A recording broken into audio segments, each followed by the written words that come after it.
नमस्कार विद्यार्थी मित्रांनो, माझं नाव प्रशांत सोनुने आणि स्वागत आहे तुमचं माझं युट्यूब चॅनल आयटी इन्स्ट्रक्टर प्रशांतवरती.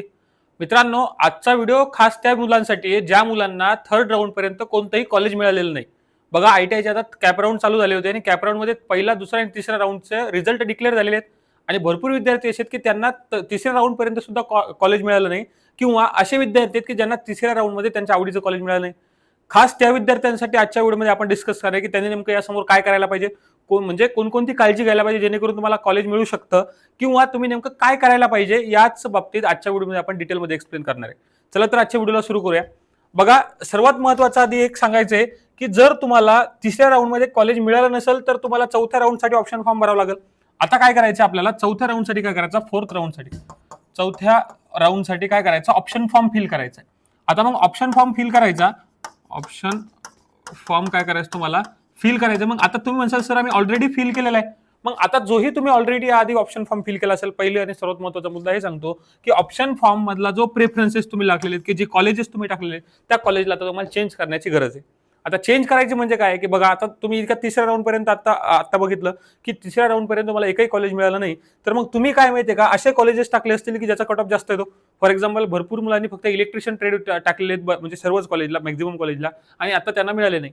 आता त्यांनी काय करावं लागेल, त्यांना दुसरा पर्याय शोधावा लागला. आता दुसरा पर्याय शोधणं म्हणजे काय की जर तुम्हाला इलेक्ट्रिशियन दुसरा एखादा ट्रेड आवडत असेल किंवा त्याच्यानंतरचा एखादा सेकंड चॉईस जर का तुमच्या एखाद्या ट्रेडची असेल तर त्या ट्रेडला प्रेफरन्स टाकणं चालू करा. किंवा आता काय करा तुम्ही, म्हणजे तुम्ही ज्यावेळेस तुमच्या लॉगिन मध्ये जासाल, लॉगिन मध्ये रिपोर्ट जनरेट होतो बघा की त्या कोणत्या कॉलेजला किती सीट वॅकंट हे दिसतं. जर हे म्हणजे तुम्ही आता तुम्हाला बघते तुमच्या लॉगिन मध्ये जाऊन हे कसं बघायचं हे आज मी दाखवणार होतं, पण थोडा टेक्निकल इश्यू असल्यामुळे आज दाखवता येणार नाही.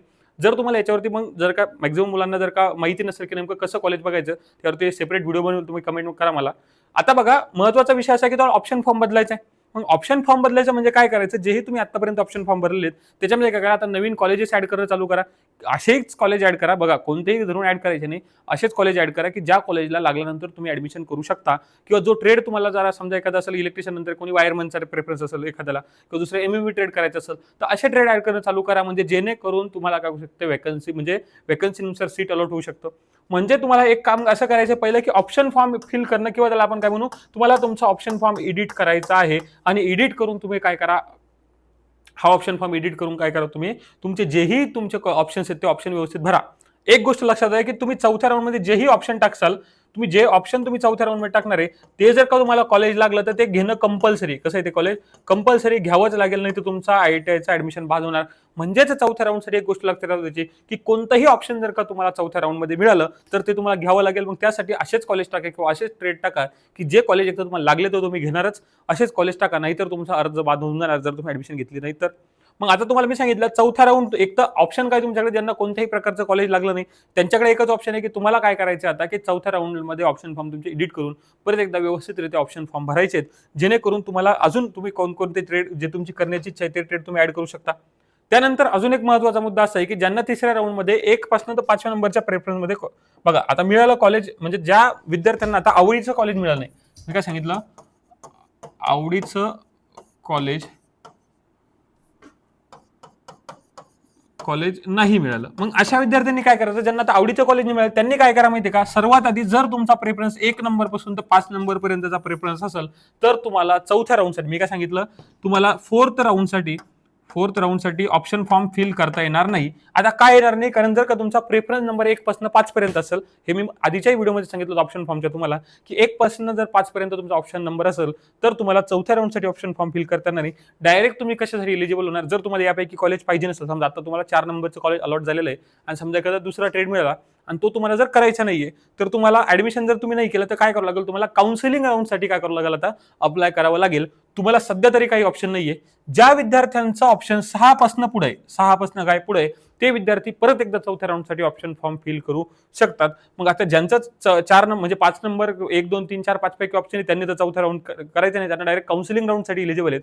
आणि ज्यांना 6वा राऊंड खेळायचा आहे किंवा जेही विद्यार्थी 6व्या राऊंडला ऑप्शन फॉर्म फिल करणार, मी तुम्हाला सांगितलं काय करा, त्याला एडिट करून थोडं काय करून घ्या, परत थोडेफार चेंजेस करून तुमच्या ऑप्शन फॉर्म मध्ये चेंजेस करून घ्या. आता महत्त्वाचा मुद्दा की काउन्सिलिंग राऊंड म्हणजे काय. भरपूर विद्यार्थ्यांच्या ज्यावेळेस मला मेसेज आले त्यावेळेस मी त्यांना सांगितलं तुम्ही काउन्सिलिंग राऊंड मध्ये ट्राय करा. आता काउन्सिलिंग राऊंड म्हणजे काय असतो बघा, हा कॅप राऊंड पेक्षा वेगळा असतो. म्हणजे जे नॉर्मल कॅपराऊंड असते आपण काय करतो, ऑप्शन फॉर्म फिल करतो. ऑप्शन फॉर्म फिल केल्यानंतर तुम्हाला ज्या कॉलेजला ऍडमिशन पाहिजे त्या रिस्पेक्टिव्ह कॉलेजमध्ये तुम्ही काय करणार, तिथं म्हणजे ऑप्शन फॉर्म इथूनच फिल करणार आणि कॉलेज लागलं तर कॉलेजमध्ये जाऊन ऍडमिशन करणार. पण हा कॅपराऊंड पेक्षा वेगळा कसा असतो, इथं फक्त नाही का ज्याही जागा रिक्त राहिल्या बघा, व्हॅकंट सीट ज्या आहेत त्याच जागा तुमच्या भरल्या जाणार. म्हणजे हे फक्त आणि एक असतं की ज्या कॉलेजमध्ये ज्या एक पर्टिक्युलर ITI मध्ये जाऊन तुम्हाला ऑप्शन म्हणजे काउन्सिलिंग राऊंड अटेंड करावा लागतो. एक्झाम्पल सांगतो, तुमच्या गावाजवळ एखादा ITI आणि त्या ITI मध्ये जर का जागा रिकाम्या असतील, आता ह्या जागा रिकाम्या कशा बघायच्या, ह्या तुमच्या लॉगिन मध्ये दिसतात किंवा मी तुम्हाला सांगेल एखादा कशा बघायच्या. जर एखाद्या ITI मध्ये चौथ्या राऊंड नंतर सुद्धा जागा शिल्लक राहिल्या किंवा एखाद्याने कोणी ऍडमिशन कॅन्सल केली तर त्या जागासाठी तुम्हाला काउन्सिलिंग राऊंड असतो. मग काउन्सिलिंग राऊंड म्हणजे काय की याच्यामध्ये फक्त रिक्त राहिलेल्या जागा भरल्या जातात. मग आता त्याच्यासाठी काय करावं लागतं, तुम्हाला सोबत ओरिजिनल सगळे डॉक्युमेंट्स घेऊन जावं लागतात. मग सोबत सोबत काय करावं लागतं तुम्हाला, सोबत म्हणजे त्याच दिवशी काय होतं की तुम्ही अटेंडन्स लावायची. अटेंडन्स लावल्यानंतर काय होणार, तुमची मेरिट लिस्ट जनरेट होणार आणि मेरिट लिस्ट जनरेट होणार. त्याच्यानंतर ज्याही रिक्त जागा असतात ना, त्या रिक्त जागेनुसार तुम्हाला तुमच्या जागा काय होतात कॉलेज म्हणजे त्या समजा वेल्डर ट्रेडच्या 2 जागा खाली आहेत, नंतर इलेक्ट्रिशियनची एखाद जागा खाली येते. याच्यात मेरिटनुसार जे पोरे जसे जसे प्रेफरन्स टाकतील त्यानुसार फक्त त्या कॉलेजसाठी सांगतो, म्हणजे त्या कॉलेजमध्ये तुम्हाला काय करतो ITI मध्ये त्या कॉलेजला ऍडमिशन घेता येतं. पण हे कोणतं झालं, काउन्सिलिंग राऊंडसाठी राहिलेलं आहे. आता काय सांगितलं, कोण सहभागी होऊ शकतं.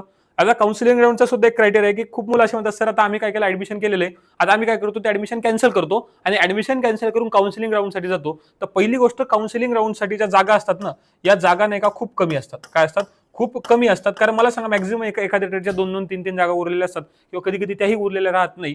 तर या कमी जागेसाठी जास्त कॉम्पिटिशन असते. त्याच्यामुळे ऍडमिशन जे आहे ते ऍडमिशन कॅन्सल करून, जर तुम्हाला थोडा ट्रेड आवडत असेल तर राहू द्या, आणि जर एकदमच ट्रेड आवडत नसेल तर कॅन्सल करू शकता. किंवा हे कोण होऊ शकतं, ज्यांचं तिसऱ्या राऊंडमध्ये कोणा कॉलेज मिळालं नाही किंवा ज्यांनी आतापर्यंत कोणत्याही कॉलेजमध्ये प्रवेश घेतलेला नाही, असे सगळेच्या सगळे विद्यार्थी काउन्सिलिंग राऊंडसाठी काढतात, इलिजिबल राहतात. म्हणजे आतापर्यंत कोणतं कॉलेज मिळालं नाही ते, किंवा चौथ्या राऊंडलाही जर तुम्हाला कोणतं कॉलेज मिळालं नाही, किंवा तुम्ही चौथ्या राऊंड तुम्हाला एखाद्या राऊंडला कॉलेज मिळालं होतं पण तुम्ही काय केलं, ऑप्शन म्हणजे तुम्हाला आवडत नसलं, तुम्ही ऍडमिशनच केलं नाही, ते सुद्धा विद्यार्थी काय करू शकतात, काउन्सिलिंग राऊंडसाठी जाऊ शकतात. मग आता काउन्सिलिंग राऊंडसाठी जाण्याआधी काय करायला पाहिजे तुम्ही, की त्या ITI मध्ये किती जागा व्हॅकंट आहेत या सगळ्या चेक करायच्या. आणि काउन्सिलिंग राऊंडची महत्त्वाची असते डेट. आता अजून तरी ती काउन्सिलिंग राऊंडची डेट डिक्लेअर झालेली नाही, पण या ऑगस्टच्या एंडिंग नंतर किंवा या जुलैच्या एंडिंगला किंवा ऑगस्टच्या फर्स्ट वीकमध्ये ही डेट येण्याचे चान्सेस आहेत. मग त्यानुसार मी तुम्हाला तसं सांगतो, अधिकृत वेबसाईट बघावं लागते, आवश्यक कागदपत्र काय करू तयार ठेवायचे, जवळच्या ITI संपर्कात राहायचा आणि रिक्त जागाची यादी तपासायची. ज्यावेळेस तुम्हाला काउन्सिलिंग राऊंडला जायचे त्यावेळेस मी परत पुन्हा एकदा हे सगळं एक्सप्लेन करेल. हा काउन्सिलिंग राऊंडसाठी तुम्ही इलिजिबल राहू शकता. मग आता मी तुम्हाला आधी सांगितलं की जे काउन्सिलिंग राऊंड असतो, या काउन्सिलिंग राऊंडची डेट अजूनही डिक्लेअर झाली नाही. जशी डिक्लेअर होईल तशी माझा युट्यूब म्हणजे व्हॉट्सअप चॅनलवर मी चॅनल बनवलेलं आहे व्हॉट्सअपचं, ITI ऍडमिशन 2026 नावानं. आणि टेलिग्राम सुद्धा माझं ITI इन्स्ट्रक्टर प्रशांत नावानं चॅनल आहे. या चॅनलला तुम्ही जॉईन होऊन ठेवा. जेही विद्यार्थी आता जॉईन असतील त्यांनी होण्याची गरज नाही. जे विद्यार्थी जॉईन नाही आहेत त्या विद्यार्थ्यांनी काय करा, या चॅनलला जॉईन राहा, जेणेकरून मी काय करेल, जसे काउन्सिलिंग राऊंडच्या डेट डिक्लेअर झाल्या किंवा काही अपडेट असले ITI रिलेटेड, ती सगळीच्या सगळी अपडेट या ग्रुपवरती करत असतो, शेअर करत राहत असतो. बघा, आजच्या व्हिडिओमध्ये आपण नेमकं तिसऱ्या राऊंड पर्यंत ज्याही विद्यार्थ्यांना डाऊट होतं की सर आमच्या ऍडमिशन मिळालं नाही किंवा काही डाऊट असतील, हे सगळे जनरल वेमध्ये म्हणजे सॉल्व्ह करण्याचा प्रयत्न केला. अजूनही तुमचे काही डाऊट असतील तरी खाली मला कमेंट बॉक्समध्ये विचारा. एखादा जर का एकदम जास्त डाऊट असले एखाद्या टॉपिकवरती, आपण त्या टॉपिकवरती एक सेपरेट व्हिडिओ बनवू. तोपर्यंत आजचा व्हिडिओ इथंच संपला. भेटू आपण एक नवीन व्हिडिओमध्ये नंतरच्या. धन्यवाद.